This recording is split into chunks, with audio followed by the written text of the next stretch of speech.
Ալեքյան Տիկին Ամոնեսյան Բաքվում գտնվող մեր գերիներից շատերը գիտեն, որ առողջական խնդիրներ ունեն, վերջերս էլ Ամոնյանը Վարդանյանն էլ հատուկ բուժման կարիք ունեցողների վայր տեղափոխվել են, Սուրբ Հասկանաձեն նախարարությունը հետաքրքրվում է, թե ինչպես են Բաքվի պատերում գտնվող մեր գերիները, արդյոք Ադրբեջանի ձեր գործընկերների հետ խոսում եք հասկանալու համար նրանց վիճակը Եվ մեկ հասկանում որ դուք քաղաքական թիմի մաս եք, ընտրական ցուցակի 3-րդ անձն եք, այսօր Ադրբեջանից պատվիրակություն է եկել Հայաստան, տեղյակ եք արդյոք սահմանազատման հանձնաժողովի անդամները ճիշտ նպատակով են եկել այստեղ Հայաստան եւ ովքեր են կազմում, որովհետեւ մամուլում տեղեկություն կար, որ Ադրբեջանի փոխվարչապետն է։ Նախ ասեմ, որ մեր հայրենակիցների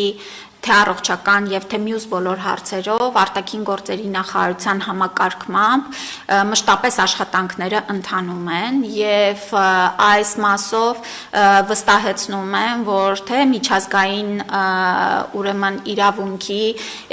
եւ թե բոլոր հնարավոր հումանիտար խողովակներով մեր արտաքին գերատեսչության համակարգմամբ ուշադրության կենտրոնում է։ Այս մասով այսքանը, որովհետև ես նշում եմ եւ ասում եմ, որ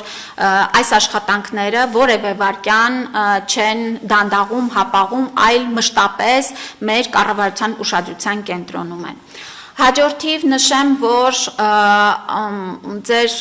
ուրեմն նշած պատվիրակության մասով չունեմ տեղեկատվություն, դա եւս երևի իմ գործընկեր արտաքին գործերի նախարարության ուղղվող հարց է, այսքանը չունեմ պատասխան դրան, որովհետև ինձ վերաբերելի հարց չէ այս պահին։ Խնդրեմ ձեր հարցը։